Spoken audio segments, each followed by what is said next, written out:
Bonjour à tous et à toutes. Nous voulons nous remettre entre les mains du Seigneur, oui, pour qu'il nous conduise dans sa parole. Seigneur, nous reconnaissons que les Écritures sont ta parole, la seule parole infaillible, la seule parole pleinement inspirée de l'Esprit. Et nous te prions par le même Esprit de nous rendre disponibles à toi.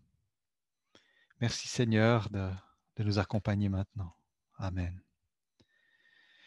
Donc nous allons voir ensemble, puisque nous sommes le deuxième dimanche de l'Avent, nous allons voir une histoire qui gravite autour de la naissance de Jésus.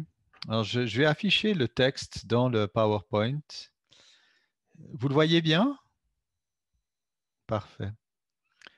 Donc, on est dans l'évangile de Luc au 2e chapitre. Il y avait à Jérusalem un homme du nom de Siméon. Je lis dans la Nouvelle Bible seconde, c'est la plus littérale que j'ai. Donc, il y avait un homme à Jérusalem qui s'appelait Siméon, et cet homme était juste et pieux. Il attendait la consolation d'Israël, et l'Esprit Saint était sur lui. Il avait été divinement averti par l'Esprit Saint qu'il ne verrait pas la mort avant d'avoir vu le Christ du Seigneur.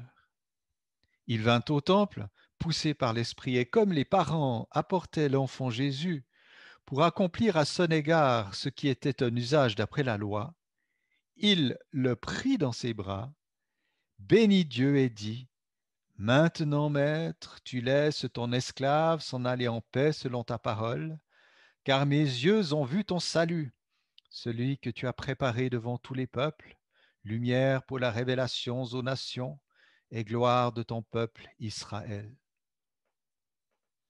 Son père et sa mère s'étonnaient de ce qu'on disait de lui. Siméon les bénit et dit à Marie sa mère: Celui-ci est là pour la chute et le relèvement de beaucoup en Israël, comme un signe qui provoquera la contradiction, et toi-même, une épée te transpercera, de sorte que soient révélés les raisonnements de beaucoup. Amen. Ce dimanche est donc le second de l'Avent. Avant, je le rappelle, n'a rien à voir avec l'idée de ce que nous serions avant Noël, ça s'écrit autrement, mais avant désigne les 4 dimanches pendant lesquels nous méditons sur l'avènement. En fait, avant, les dimanches de l'Avent, c'est les dimanches de l'avènement de Jésus, sur sa venue dans le monde pour nous sauver. Et donc, c'est pour nous, ces dimanches, cette période de 4 dimanches, c'est l'occasion de marquer une pause intérieure, loin de la course névrosée de la cité dans laquelle nous sommes souvent plongés. L'Avent nous permet, à l'échelle d'un temps réduit, de nous identifier aux croyants de l'ancienne alliance. Parce que ces croyants ont attendu, et là, pour la plupart d'entre eux, sans le connaître de leur vivant, ils ont attendu que Dieu vienne au secours de l'humanité perdue. Jésus, dans l'évangile de Jean, nous dit que Abraham a tressailli de joie à la pensée de voir le jour du Christ. Et Jésus le dit sans doute sous l'angle du regard prophétique, qu'Abraham l'a vu, alors a vu Jésus ou a vu le jour, et qu'il s'en est réjoui. Dans notre récit, eh bien, nous avons Siméon qui est à la charnière des 2 alliances, des 2 testaments. La nouvelle alliance n'est pas encore fondée, elle est en cours d'eux, et donc il attend le Messie, il attend le Christ, et il a le privilège de le rencontrer. Mais nous le verrons, il l'a rencontré, mais il n'a pas tout vu. Il n'a pas vu la croix, il n'a pas vu la résurrection, il n'a pas vu la Pentecôte, il n'a pas vu l'extension de l'évangile aux gentils. Mais voilà. Ces croyants de l'Ancien Testament, ils ont attendu, ils ont vu, mais qu'est-ce qu'ils ont vu?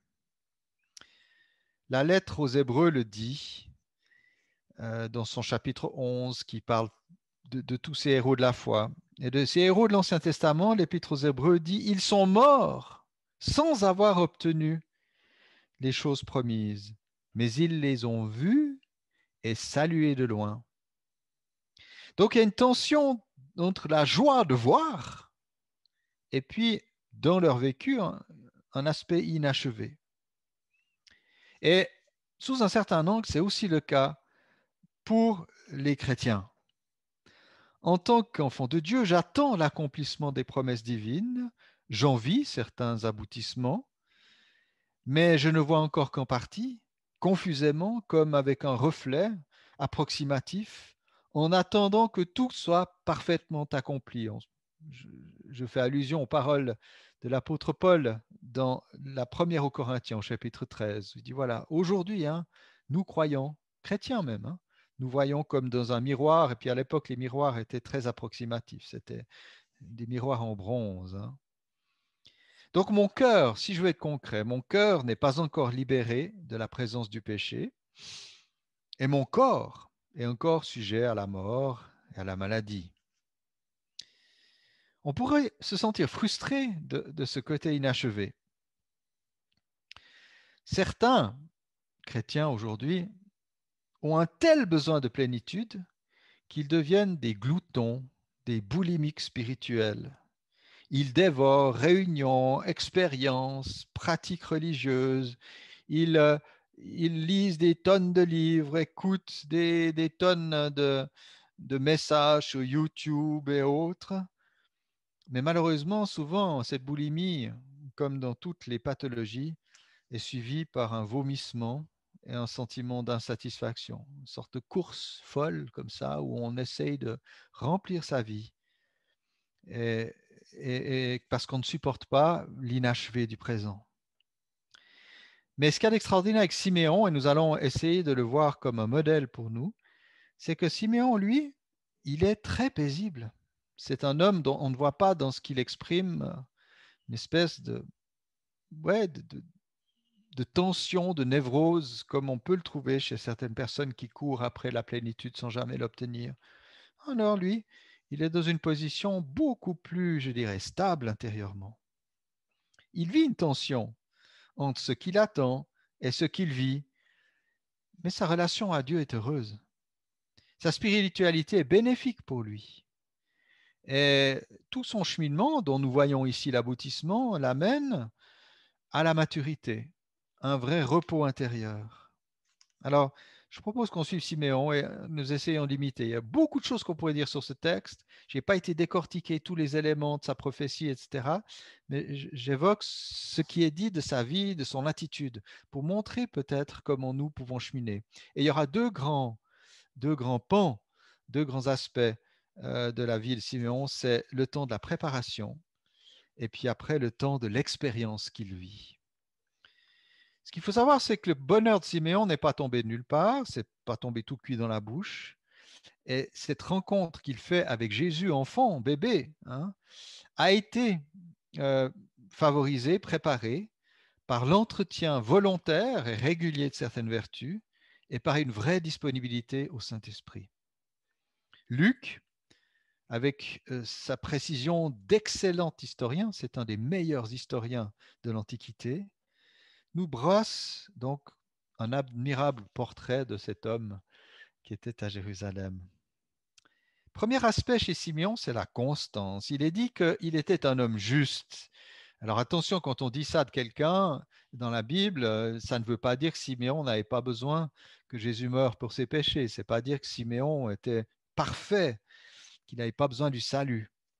Mais la justice, sous cet angle-là, c'est la constance dans sa spiritualité. Il vit une piété régulièrement nourrie, responsable, faite de discipline, de fidélité. Alors c'est vrai que Dieu doit encore nous pardonner les péchés que nous commettons trop souvent, par faiblesse, par inadvertance. Essayons, alors je sais que ça n'arrive pas, nous n'y arrivons jamais parfaitement, mais essayons de ne pas ajouter encore toute une série de péchés liés à la négligence et à la mauvaise volonté. Je me parle à moi-même, ne vous en faites pas, je ne me place pas au-dessus de vous, à côté de vous dans cette exhortation. La grâce que nous annonçons est pleine, mais elle n'est pas là pour passer tous nos caprices, pour entretenir notre paresse ou notre mauvaise humeur. Et Dieu cherche des servantes et des serviteurs constants.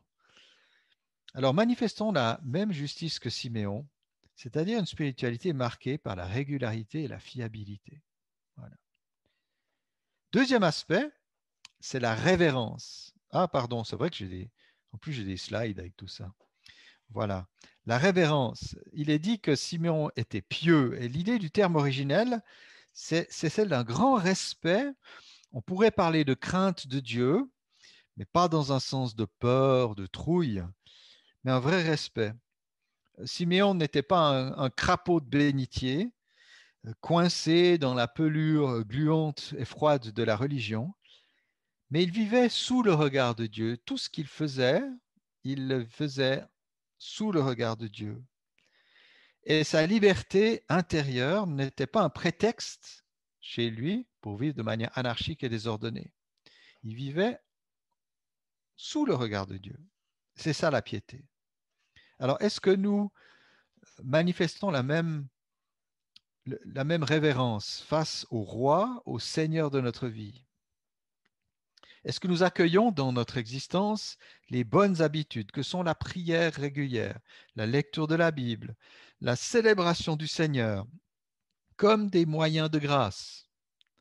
Les moyens de grâce, en théologie biblique et chrétienne, ce sont des pratiques proposées par Dieu qui nous mettent à son service et qui favorisent l'action de l'Esprit en nous.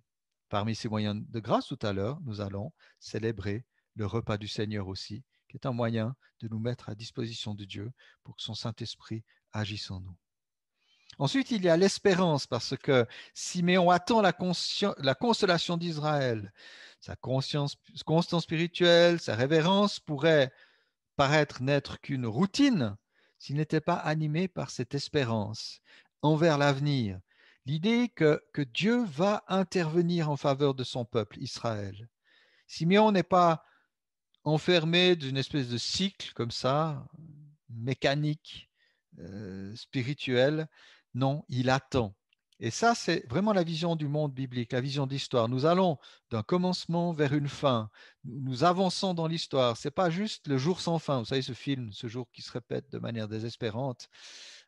Non, on va d'un point à un autre. Et puis en même temps, son espérance ne le crispe pas, ne le stresse pas.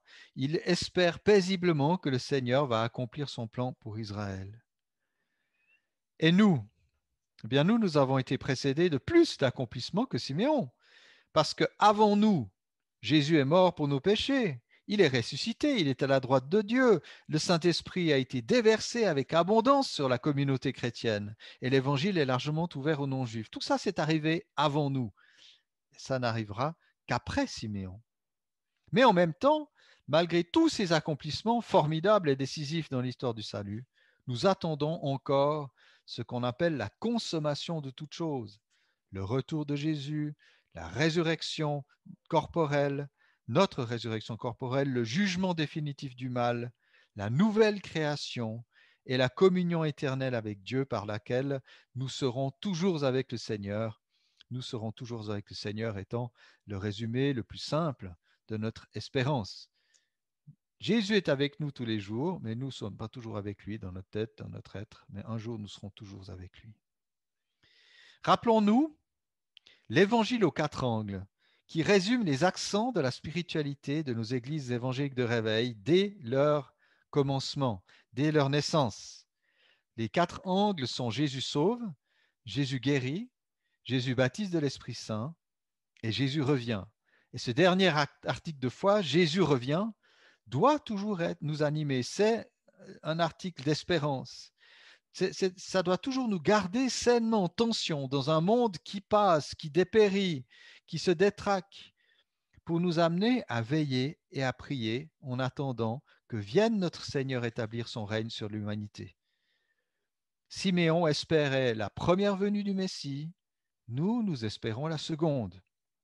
Alors apprenons de Siméon à être dans la paix, dans cette attente. Et puis finalement, nous voyons vraiment Siméon vivre l'action de l'Esprit Saint dans sa vie. Au-delà de toutes ses qualités intérieures, on voit que Dieu soudain dans sa vie, sans doute à la fin de sa vie. On pense qu'il est vieux parce qu'il parle de la fin de sa vie. Voilà, mais que veut dire vieux, hein? C'est vrai que l'image que je vous ai mise présente Siméon comme un vieux monsieur. On ne sait pas, il avait peut-être 40 ans, puis il allait mourir à 40 ans. Hein. Ce n'est pas un problème dans la Bible de mourir jeune. Hein. Ici, on voit Dieu qui intervient dans la vie de Siméon. Il est dit que l'Esprit Saint était sur lui, ce qui indique une présence durable et agissante qui rend la personne disponible à Dieu. Et je nous exhorte, si nous avons livré notre vie à Jésus, l'Esprit est aussi sur nous, parce qu'il veut nous garder vigilants, il veut nous garder prêts à servir le Christ, disponibles. Alors, si nous n'avons pas trop conscience de cette réalité, je crois que nous pouvons vraiment prier et inviter Dieu, le Saint-Esprit, la troisième personne de la Trinité, à toujours plus nous modeler et nous disposer à être au service de Dieu. Mais le Saint-Esprit a aussi donné des instructions à Siméon. Il a compris qu'il ne mourra pas avant d'avoir vu le Messie. Le Saint-Esprit lui a révélé le but de sa vie. C'est ce qu'on appelle une vocation. La vocation de Siméon, c'était de voir le Messie avant de mourir. Alors, peut-être n'avons-nous pas reçu dans notre vie tous une instruction aussi extraordinaire et particulière que Siméon. Mais Dieu, le Saint-Esprit, veut nous aider à discerner la place et le sens de notre existence.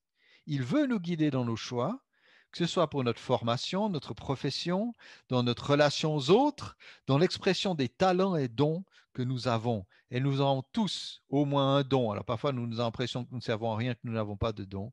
Mais il y a beaucoup d'éléments de réalité dans notre vie et ça mérite de prier dessus et de demander un éclairage à Dieu. Laissons le Saint-Esprit nous modeler à son service. Enfin, c'est par le Saint-Esprit que Siméon se dirige vers le temple. Le Saint-Esprit, quand il agit chez quelqu'un, il engendre des résultats, une action. Rappelons-nous ce que Jésus a dit après sa résurrection aux disciples à la veille de la Pentecôte. Voilà, qu'est-ce qu'il dit? Quand le Saint-Esprit surviendra sur vous, vous serez mes témoins jusqu'aux extrémités de la terre. Le Saint-Esprit a mis les apôtres en mouvement et nous sommes, des siècles et des siècles après eux, les bénéficiaires de leur évangélisation. Heureusement que le Saint-Esprit les a fait bouger, parce que sinon, ils n'auraient pas évangélisé le monde. Et nous ne serions pas aujourd'hui, n'aurions pas été au contact de l'évangile. Cette mise en mouvement, ce n'est pas forcément géographique. Quand le Saint-Esprit me dit de bouger, ce n'est pas forcément que je vais même quitter mon logement, ce n'est pas la question.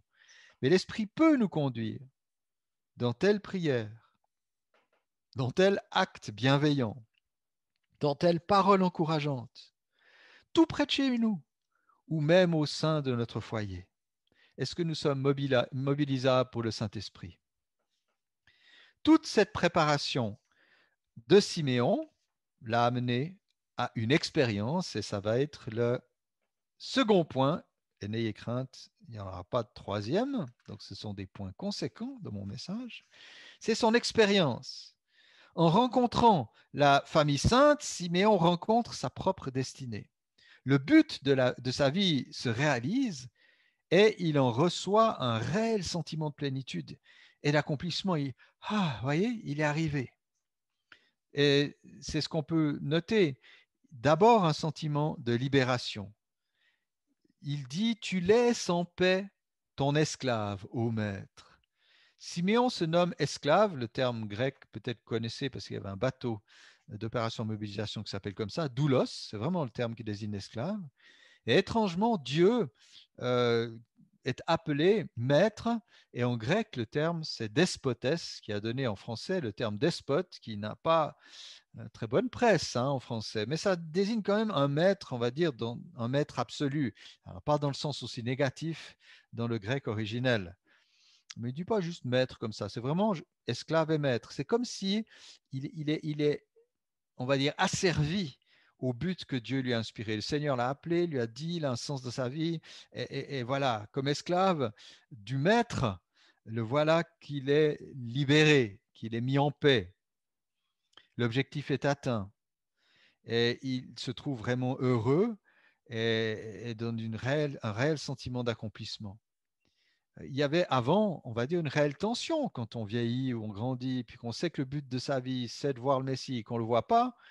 On pourrait imaginer toutes sortes de pensées, toutes sortes de combats intérieurs sur mais est-ce que j'ai pas eu la berlue, est-ce que je ne me suis pas illusionné moi-même, etc. Bon, rien ne nous est dit de Simon, je ne veux pas trop spéculer, mais il est évident que même si ces questions n'étaient pas trop pénibles, il en arrive un moment de libération.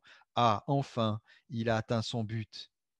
On trouve ce genre de tension chez Paul, dans la lettre aux Philippiens, au chapitre 4, il parle de courir vers le but pour obtenir le prix de la vocation céleste de Dieu en Jésus-Christ. Et nouveau, une vocation reçue de Dieu, on court vers le but. La vie chrétienne, on court vers le but jusqu'au moment de la libération, de l'accomplissement. Simeon a été heureux d'avoir pu être la personne que le Seigneur lui demandait d'être. Et je crois que nous devons aussi vivre ce genre de progression, atteindre avec précision le but que Dieu nous fixe. Notre repos, notre soulagement final ne se trouvera que dans la mesure où nous aurons été le plus possible ce nous-mêmes tel que Dieu le veut. Hein? Dieu a des désirs pour nous, un but pour nous. Et il veut que nous devenions le vrai nous-mêmes qu'il veut que nous soyons. Dieu n'est pas au service de nos ambitions et de nos désirs, on le verra un peu plus loin, mais Dieu nous donne ses ambitions et ses désirs et il nous appelle à aller de l'avant pour atteindre le but de notre vie. Et puis, il y a bien sûr une dimension de confirmation, parce que Siméon précise, hein, selon ta parole, que les choses s'accomplissent selon sa parole. Il est dans la plénitude, pas parce qu'il veut se réaliser lui-même, ce qui est pas mal à la mode. Hein. Il y a beaucoup de théologies aujourd'hui qui disent Dieu veut bénir tes ambitions et Dieu veut que tu te réalises. Jésus est ton coach de vie pour que tes ambitions professionnelles, ton désir de puissance soient bénis et protégés par Dieu. C'est absolument l'inverse dans l'Évangile. La vocation d'un être humain n'est pleinement satisfaisante que si elle obéit au projet de Dieu. C'est-à-dire qu'il y a une vraie parole de Dieu placée sur sa vie et qui la guide. Dans cette histoire entre Siméon et le Seigneur, il y a d'abord Dieu qui parle. Il y a d'abord Dieu qui donne une ligne à suivre. Et la logique de cette primauté divine dans sa vie est simple. Si le Seigneur m'a créé, il sait exactement qui je suis. Et il sait aussi ce qui doit être purifié, guéri, fortifié en moi, ce dont je dois me repentir, ce dont je dois me détourner et ce que je dois saisir. Tout cela, seul Dieu peut me l'indiquer, seul l'Esprit et seule la parole. Donc devenir soi-même, comprenez-moi bien, c'est vraiment mon but, ce n'est pas chercher un épanouissement égocentré, ni appeler Dieu à bénir des ambitions et des projets où il n'aura eu aucun mot à dire, plus même où Dieu n'aurait pas eu le premier mot à dire. Alors soyons honnêtes, quand nous ne sommes pas en communion avec Dieu, nous ne comprenons pas vraiment quels sont nos réels besoins. Nos désirs sont désordonnés et souvent tyranniques parce que nous sommes livrés à ces désirs désordonnés. Sans Dieu, nous ne sommes pas plus que des animaux qui agissent d'instinct. C'est pourquoi nous devons comprendre que nous ne deviendrons nous-mêmes qu'en étant guidés, gardés et conduits par la parole de Dieu. Et j'ose donner deux dimensions. Tout d'abord, essentiellement, notre vie doit être cadrée, guidée par le message global de la Bible, puisqu'elle est la parole de Dieu, c'est elle qui situe le cadre, c'est elle qui situe les limites, c'est elle aussi qui exprime les libertés que nous avons. Mais il y a aussi la nécessité pour nous d'écouter la voix du Saint-Esprit, c'est-à-dire ce que Dieu nous dit en particulier par rapport à notre situation de vie. Et j'ai envie de dire, n'entrons pas dans une vision tellement mystique que nous, voilà, soit que nous désespérions d'entendre la voix de Dieu ou que nous pensons que toutes les voix intérieures sont de Dieu. Vous savez, le Saint-Esprit parle très souvent par nos frères et sœurs. Il parle aussi à travers une prédication ou une prophétie, dont certains aspects tout à coup viennent nous rejoindre. Et si on cherche la volonté de Dieu, la communion, le dialogue avec nos frères et sœurs est essentiel. Et puis bien sûr, il y a des attestations intérieures, la paix de Dieu, certaines inspirations, imaginations que le Seigneur donne. Donc, comme Siméon, que la parole du Seigneur encadre, éclaire et transforme notre parcours de vie. Puis un autre élément dont on a déjà un peu parlé dans l'expérience de Siméon, c'est sa limitation. Parce qu'il s'écrit, il dit quelque chose qui nous semble à la fois formidable, puis qui nous interroge. Il dit, mes yeux ont vu ton salut. Ah, Siméon a vu le salut. Ouais. Quelle libération, quel privilège, quelle satisfaction. Mais qu'est-ce qu'il a vraiment vu? Il n'a vu, on l'a dit, ni la croix, ni la résurrection. Ce qu'il a dans les mains, c'est tout juste un bébé. Alors un bébé Messie, mais c'est un bébé quand même. Et son expérience, donc, par lequel il dit, j'ai vu ton salut, ne l'amène pas à l'aboutissement de ce salut dans son accomplissement. Il vit un début, mais l'histoire de la rédemption n'est pas achevée. Et nous aussi, nous sommes dans cette tension. Le salut que nous avons reçu, et nous pouvons avoir l'assurance du salut, parce qu'elle repose sur Christ, pas sur ce que nous en ressentons. Je sais que je suis sauvé parce que c'est Christ mon salut. Je sais que je suis déclaré juste par Dieu, parce que c'est la justice de Jésus que Dieu m'impute, me place sur moi. Dieu me juge juste à cause de Jésus. Je suis accueilli par le Père parce que Jésus est accueilli par le Père. Mon humanité est réconciliée avec Dieu parce que Jésus est à la droite du Père et il intercède pour nous. Donc j'ai cette assurance, mais je ne suis pas, le processus de mon salut n'est pas fini. Et donc on vit une tension. Le salut que j'ai reçu n'est pas encore pleinement manifesté. Paul, par exemple, il écrit à Tite. Il recommande aux chrétiens, il donne des recommandations, c'est une lettre pastorale. Hein. Il leur dit de mener une vie sainte et sage dans le monde. Et voilà ce qu'il dit de la situation. En attendant notre bienheureuse espérance, la manifestation de la gloire de notre grand Dieu et Sauveur Jésus-Christ. Jésus-Christ, notre Dieu, notre Sauveur, doit encore se manifester en gloire. Aux Corinthiens, quand il parle du salut éternel, il dit, aujourd'hui nous voyons au moyen d'un miroir, d'une manière obscure, mais alors, c'est-à-dire au jour où le Seigneur établira son règne et accomplira toutes choses, alors nous verrons face à face. Nous ne voyons pas face à face, mes amis. Nous ne pouvons pas le faire. Nous en mourrions parce qu'il y a encore des réalités dans notre vie qui ne peuvent pas être compatibles avec la sainteté de Dieu de manière absolue. Mais pour nous aussi viendra un jour où, comme Siméon, et nous le dirons alors de manière pleine, sans qu'il y ait d'étape suivante, nous pourrons dire nos yeux ont vu ton salut. Alors ne nous laissons pas trop vite piégés par la philosophie de ce siècle qui prétend qu'il n'y a de bonheur que quand nos buts sont atteints. Le slogan de mai 68, il y en a beaucoup, mais il y en a un, ce slogan « Jouir sans limite », est-ce que ce slogan n'est pas venu trop souvent le mot d'ordre de certains chrétiens, au point de faire disparaître de leurs attentes l'espérance du retour de Jésus, au profit d'une religion du tout de suite, d'une spiritualité qui vise quasi exclusivement l'aménagement de la vie présente, argent, santé, succès. On a l'impression qu'il y a des gens pour qui ces sujets, l'argent, la santé et le succès sont absolument importants.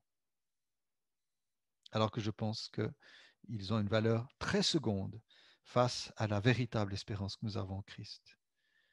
La vérité, c'est que nous vivons avec beaucoup de limites, mais que Jésus nous invite à trouver notre paix dans l'espérance du salut, dont l'accomplissement s'approche à grands pas. Heureusement qu'on sent ces limites, ça nous fait désirer et attendre la plénitude qu'il amènera, que le Christ amènera lui-même. Nous avons reçu la vie nouvelle en Christ, comme Siméon a pris dans ses bras le bébé Messie. Et cette réalité, oui, cette réalité de la vie nouvelle, c'est encore un bébé. Mais ce bébé, nous savons, il va grandir, il va se révéler, pour toute la création dans sa plénitude. Il va être notre sauveur, va sauver la création, l'humanité, et aussi, bien sûr, puisque nous en faisons partie, nous-mêmes. Et finalement, et je finis là, l'expérience de Siméon l'amène à prophétiser, à donner une prédiction en s'adressant à Marie en particulier. On se demandait pourquoi elle n'a pas parlé à Joseph. Eh bien, parce que la Bible ne met pas toujours la priorité sur les messieurs, mais les dames, et Marie en particulier dans cette histoire, a un rôle clé. Voilà ce que dit Siméon. Voici celui qui a été désigné en vue de la chute et du relèvement de beaucoup en Israël, et pour être un signe qui provoquera la contradiction, et une épée transpercera ta propre âme, afin que soient révélées les pensées de beaucoup de cœurs. Prophétie, oui, mais pas à l'eau de rose, hein? Oh là là! Cette prophétie, elle parle du drame occasionné par le ministère de Jésus. Chute, contradiction, douleur de la croix. Sans doute c'est ça l'épée qui transpercera de Marie, c'est de voir son propre fils maudit sur la croix, puisque suspendre un cadavre était une malédiction dans la loi. Mais cette prophétie parle aussi de relèvement, et le terme grec anastasis ici désigne aussi ailleurs dans la Bible la résurrection, temps de relèvement et aussi de révélation.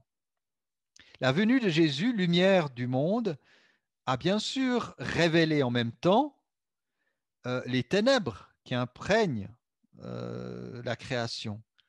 Et en même temps, cette venue a donné accès à la grâce pour les croyants. Au début de l'évangile de Jean, il est dit que la lumière brille dans les ténèbres, mais les ténèbres ne l'ont pas accueillie. Et puis un peu après, et nous avons reçu de sa plénitude et grâce pour grâce. Vous voyez, le double effet. Hein. Et Siméon ne se cache pas de ce double effet. Pour conclure, avec tout cet exemple de Siméon, imitons cet homme que Dieu a préparé, qu'il a rencontré, qu'il a conduit par l'Esprit Saint à être témoin de l'évangile de Jésus-Christ et d'annoncer le salut. Amen.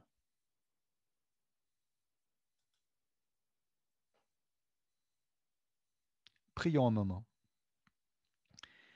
Seigneur, nous avons besoin de toi. Nous reconnaissons que tu es le commencement et la fin.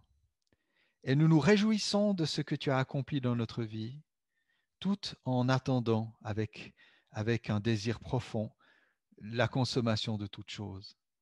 Seigneur, apprends-nous les chemins de la constance, de la piété, de la révérence.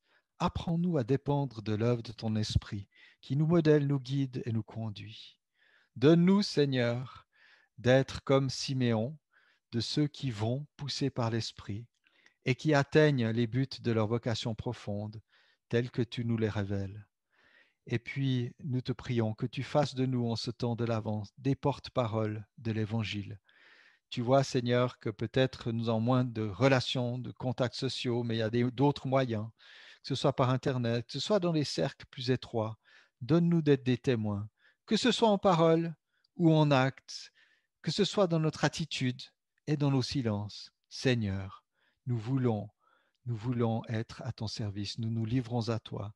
Nous t'appelons dans notre vie à régner. Et nous tenons dans nos mains le début du salut. Nous nous réjouissons de voir notre Sauveur revenir en gloire comme le Seigneur de tout. Amen.